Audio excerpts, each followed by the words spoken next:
বড়লোকের মেয়ে বলে যা ইচ্ছে তাই করবে নাকি? ওর বন্ধু নাহিদ বলল। তুই আর ঝামেলা করিস না দোস্ত, সব ভুলে যা। পরের দিনের কথায় আসি। বাসা থেকে তাড়াহুড়ো করে বেরোতে গিয়ে খেতে পারেনি আয়াস। তাই ভার্সিটির ক্যান্টিনে ও আর ওর বন্ধু নাহিদ বসেছিল কিছু খাবে বলে। আয়াস খাবার অর্ডারও করেছিল। একটু পর ওই সাদিয়া নামের মেয়েটা আর তার বান্ধবীরা ক্যান্টিনে চলে আসলো। আসার সাথে সাথেই সবাই ক্যান্টিন থেকে চলে যেতে লাগলো। একে একে সবাই চলে গেল। ওর বন্ধু নাহিদ বলল, দোস্ত চল আমরাও চলে যাই, নয়তো ঝামেলা হবে। আমি বললাম না আমি যাব না। কিরে, তোর বন্ধুকে তুই বলিসনি যখন আমরা ক্যান্টিনে খাবার খাই তখন আর কেউ সেখানে খায় না? তোরা কি জানোস না?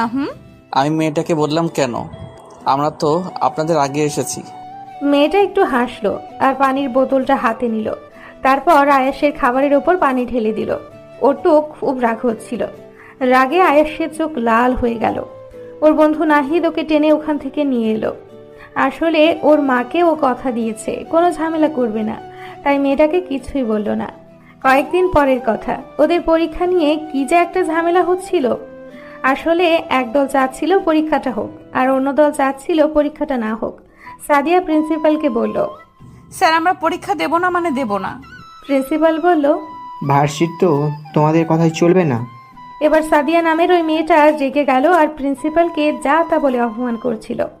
এটা দেখে আয়েশের মাথায় রক্ত উঠে গেল। ও দৌড়ে ওখানে গেল আর গিয়েই ওই সাদিয়া নামের মেয়েটার গালে একটা চড় বসিয়ে দিল আর বলল, বাবার বয়সী একটা মানুষের সাথে কিভাবে কথা বলতে হয় জানিস না? সাদিয়া নামের ওই মেয়েটা বলল। তুই জানিস না তুই কার গায়ে হাত তুলেছিস? এবারও বলল, তুই জানিস আমি কে, কি আমার পরিচয়? সাদিয়া নামের ওই মেয়েটা বলল। তোর পরিচয় যাই হোক না কেন তাতে আমার কিছু যায় আসে না। তোর এত বড় সাহস, তুই আমার গায়ে হাত তুলেছিস, কুত্তার বাচ্চা! আয়াস যে সাদিয়ার গালে চড় মেরেছে এটা দেখে ক্যাম্পাসের সবাই অবাক হয়ে ওর দিকে তাকিয়ে রয়েছে। তারা বিশ্বাসই করতে পারছে না যে সাদিয়ার মতো একটা ডেঞ্জারাস মেয়ের গালে চড় মারতে পারে কেউ। আয়াস সাদিয়াকে বলল, তোকে দেখতে তো মেয়েদের মতোই লাগে, কিন্তু তোর স্বভাব ছেলেদের মতো কেন রে? সাদিয়া বলল, বাজে কথা বলবি না, মুখ সামলে কথা বল। আমি বললাম একটু মেয়েদের মতো আচরণ করতে শেখ। সাদিয়া ওইখান থেকে ওর বান্ধবীদের নিয়ে চলে গেল। ও প্রিন্সিপালকে বলল, স্যার চলুন আপনাকে আমি আপনার রুম পর্যন্ত ছেড়ে দিয়ে আসি। আয়াস প্রিন্সিপালকে তার রুম পর্যন্ত দিয়ে চলে আসতে চাইল। ঠিক তখনই প্রিন্সিপাল ওকে পেছন থেকে ডাকলো আর বলল, আয়াস, একটা কথা রাখবে আমার? আমি বললাম হ্যাঁ অবশ্যই রাখবো স্যার। বলুন কি কথা স্যার?